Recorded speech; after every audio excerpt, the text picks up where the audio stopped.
How's it going, you guys? So today in this video I'm going to be talking about the pros and the cons of a starch-based whole foods vegan diet.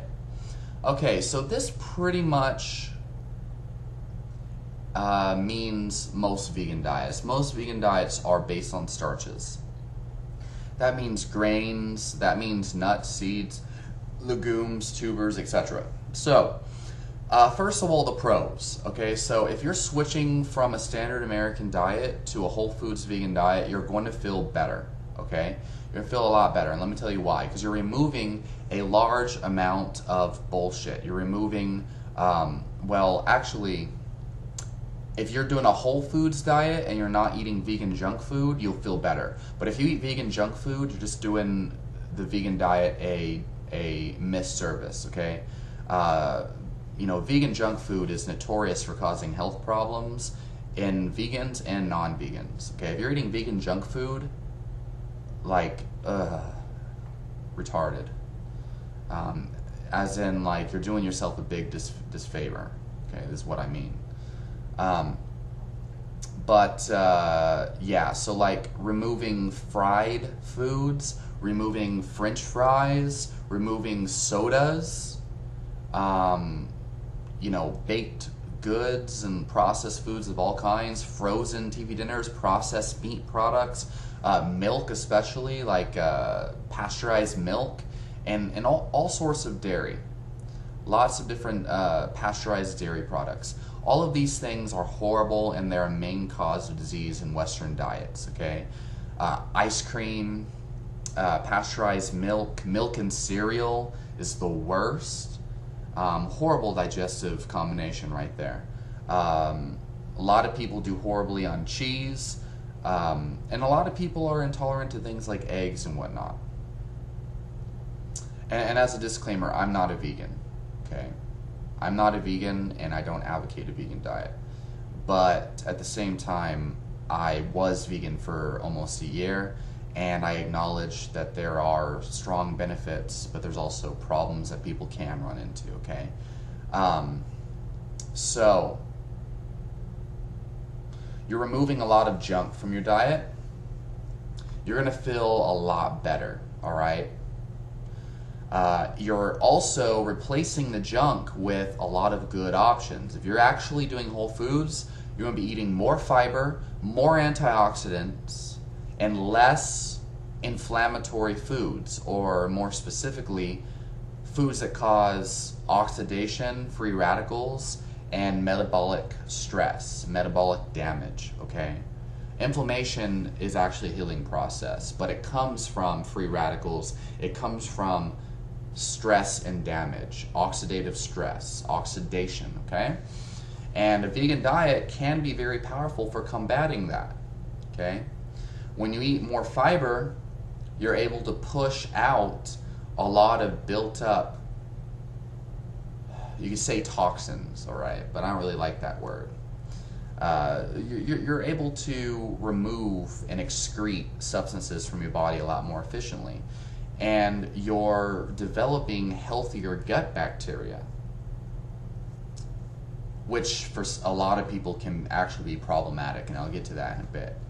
But for the people that can tolerate a vegan diet, you're going to feel so much better than the standard American diet, mainly because hopefully you're removing fried foods, processed foods, especially processed meat products, fried meat products. And if you're not eating hamburgers, you're not going to be eating the inflammatory omega-6 deep fried French fries and the sodas that come with it. Most people that eat red meat in our society, the only time they eat red meat is with a side of French fries and a soda, or deep fried, like chicken fried steak and crap like that. Those are absolutely the worst types of foods at all. If there's one thing you can do to improve your health, it's remove all the fried foods, the junk, the vegetable oils, the sugar, the processed meats, the pasteurized milk, all that crap, all right? So you remove all that crap, you'll feel so much better no matter what you do. But when you replace it with antioxidants, you replace it with the right types of fiber that work good for you, and you're eating enough nutrients, okay? You're eating enough food and macros in general, you'll feel so much better, okay? Not to mention, veganism has a very strong sense of community and a strong sense of following and belonging. So it can give a lot of people a deeper purpose. It can give them passion in life.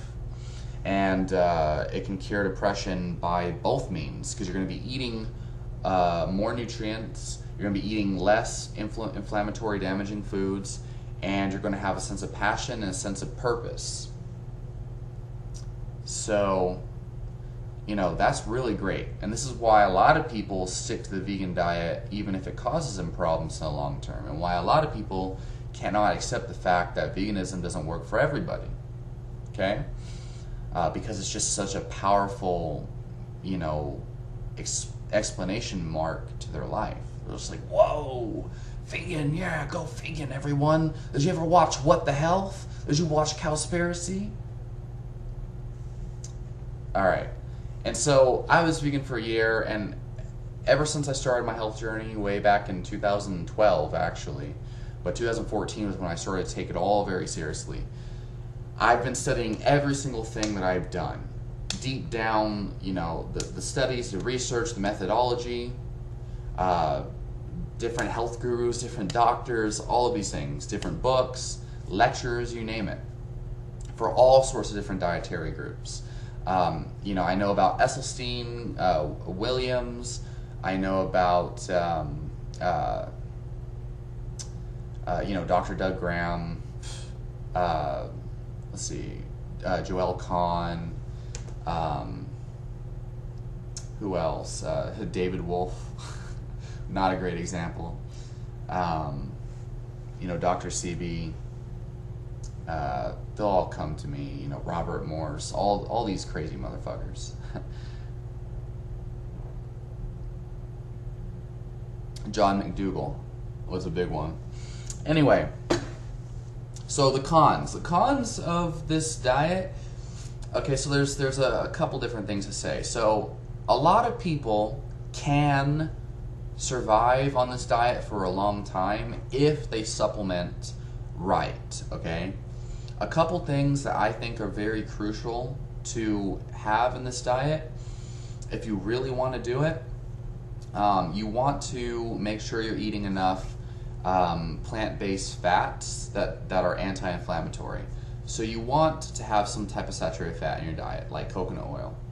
I know a lot of people are going to be really against this because of all the crap that they're fed by vegan propaganda. Michael Greger, how can you forget that motherfucker? Coconut oil, olive oil, if it's high quality, or you just eat lots of avocados and, you know, nuts and seeds. The problem is a lot of people can't digest nuts and seeds, or, you know, even grains very well.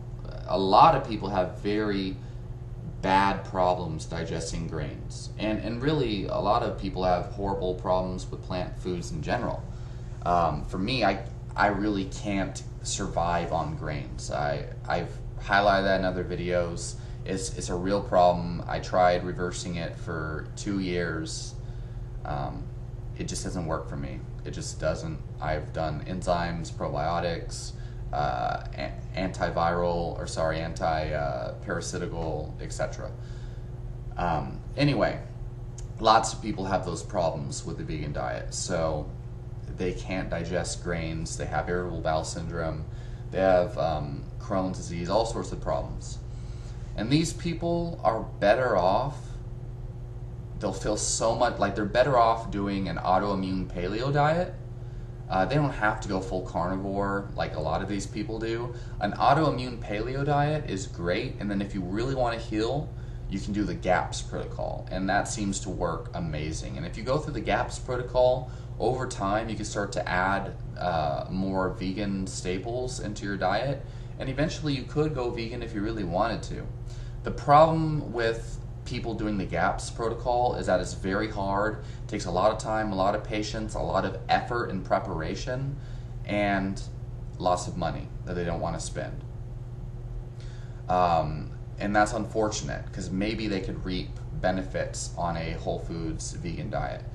But They don't have to. Animal products, or actually animal flesh more specifically, and eggs are not as harmful to your health as many people think.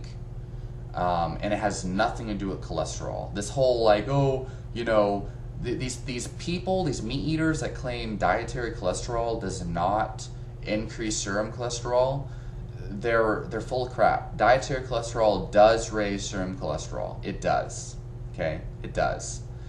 But that's the wrong battle to be fighting. In my opinion, from my research, I don't think cholesterol is what we should be debating.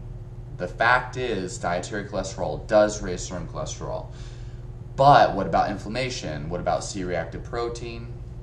What about serum triglycerides? Lots of other things that I believe are more important. But you vegan people are going to disagree with me, and that's fine. Okay? Hear me out.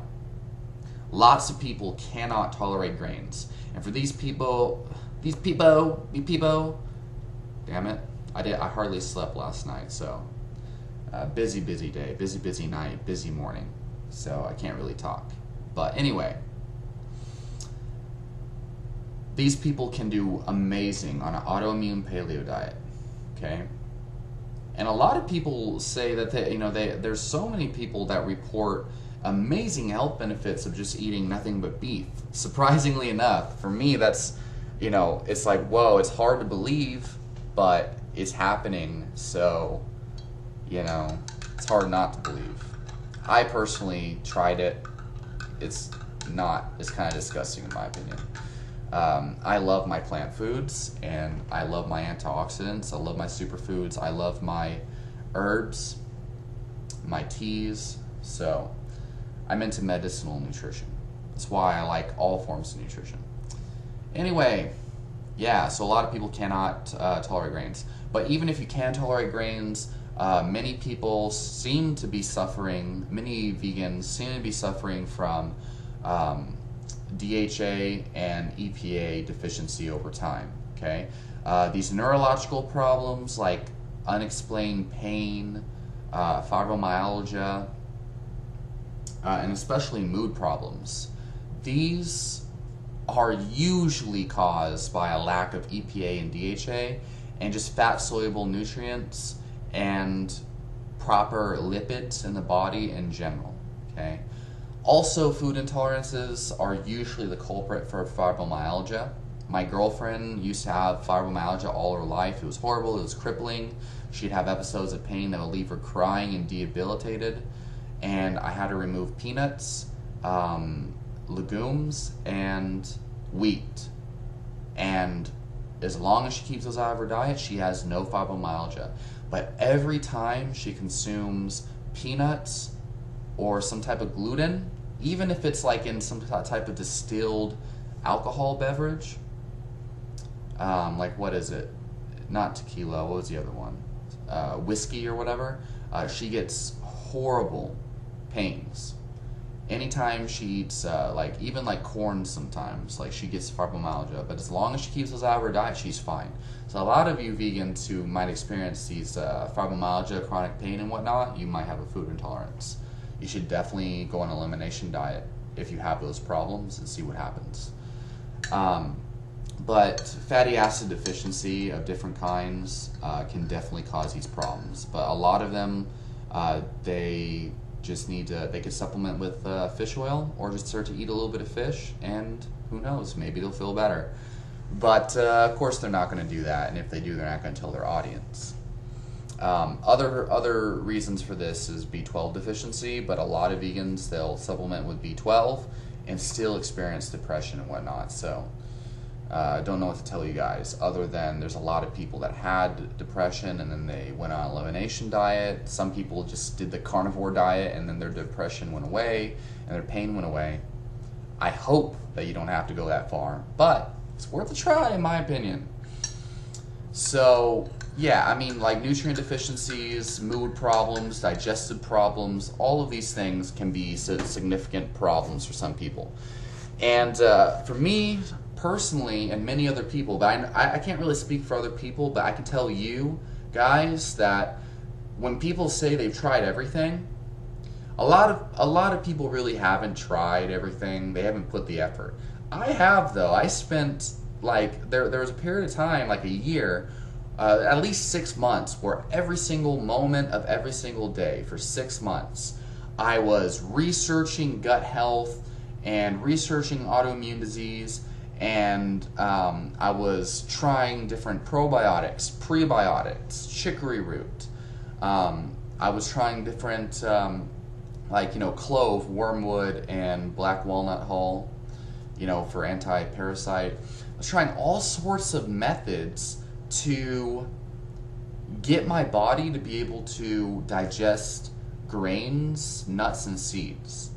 Because without grains, nuts, and seeds, I can't sustain my body and my energy and my health on a vegan diet.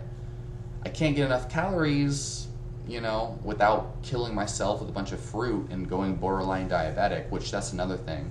Lots of raw vegans actually developed diabetes. People don't know that. Anyway, watch my video on raw veganism for that. So without starches, I couldn't do the vegan diet. So I was like, fuck, I gotta get my body to digest starches. No matter what I tried, enzymes, probiotics, prebiotics, doing different protocols to heal bacterial imbalance, parasite imbalance, all these things. None of that worked. And let me tell you, whenever I tried really hard to digest plant foods or grains, oh God, it was the most miserable time of my life. Talk about brain fog. And not to mention I had bad psoriasis, I had hives. But when I removed certain foods, mainly like peanuts and legumes, the hives went away. But the digestive problems, the bloating, I was shitting out plant foods undigested. Like literally, I would chew them up. I would make congee, all sorts of things. I'd boil beans down to like a porridge, and I would eat these things trying to digest them. No matter how much I chewed, how much I boiled them, how much I soaked them, sprouted them, how many supplements I took, enzymes, probiotics, none of that helped. I could not digest legumes, grains, nuts, and seeds to save my life. Okay, just couldn't. It was horrible. It was miserable. Eventually, I started to say, I said, what's the point? Clearly, they caused me more dis-ease than they helped, okay? So, a lot of people have this problem, and that's why you see so many ex-vegans, okay? It has nothing to do with, oh, they didn't do it right, they didn't try hard enough, okay? There are people like me who have tried everything they possibly could, and it just won't work. It's not worth it at that fucking point, And Goji Man and his advice, please, I knew all that crap he talks about long ago, and I tried all that shit. Didn't work. And Goji Man looks pretty malnourished if you ask me. But anyway, a lot of these carnivore people aren't really all there either, okay? And I'm not an advocate of these extreme diets, unless it's to heal a disease, of course. Autoimmune diseases, carnivore diets seem to be best for. But, yeah. So, for a lot of people, veganism can be great. Whole food, plant-based diet can be very nourishing and detoxifying to the body. It's so much better than the standard American diet. But for a lot of people, honestly, I think a Mediterranean diet is excellent, specifically the diet of the people of Crete. A Japanese diet is even better. I actually for years, what I found worked best for me was eating a balanced diet of jasmine rice, fruits, vegetables, maybe some tubers here and there, herbs, and then depending on my activity level, I would eat fresh, high quality animal flesh, eggs, lots of fish, lots of sushi, things like that. That's what the Japanese people eat. That's also what the Okinawans eat, whether you like it or not. It's what they ate traditionally. The only period of time that Okinawans ate a plant-based diet was during famine. It was during during war. Was it World War II? It was during a war and after the war. Okay, I actually trained Okinawan karate with people who lived during that time in Okinawa, and yeah, this whole like, oh, Okinawans eat a vegan diet thing, complete bullshit. I also have met a lot of soldiers that were actually stationed in Okinawa during that time, and they were talking about like there were like native like restaurants or something like that where they ate where they served eggs and pork and stuff like that, which sounds kind of weird considering it was in like the 1940s or the 1950s. But yeah, so I mean, there's a lot of misconceptions here. All right, let's keep an open mind. I think the autoimmune paleo diet is great for a lot of people, especially if they eat mainly green vegetables and maybe a little bit of fruits if they can tolerate it, you know, and then plenty of flesh to get your calorie needs in. I think a lot of people are protein deficient, all right? I honestly feel that way. I actually have noticed a direct correlation between the amount of animal protein I eat and how great I feel. I notice if I eat below 1 gram per pound of body weight, I notice I feel horrible, I can't sleep at night. But I notice the minute I start to eat over 1 gram per pound of body weight, I know, right? Sounds like a lot, right? I'm gonna get cancer, you guys. I'm gonna get heart disease, you probably think. I feel absolutely fantastic. And maybe that's because I exercise, you know, I'm on an elite level. I mean, I do powerlifting and Olympic weightlifting 3 to 5 days a week, and I also do mixed martial arts and intense conditioning and cardiovascular activity 3 to 5 days a week. So I do a lot of exercise. I'm breaking down muscle tissue. I tell you, my performance went down the worst on a vegan diet. So yeah, I mean, you know, different folks, different strokes for different folks. There are pros and there are cons. But yeah, so if you feel good and that's what's up, I got to get out of here. So comment down below, let me know what you think. Am I full of crap? How about you tell me? Subscribe, like, and comment, and I'll talk to y'all next time.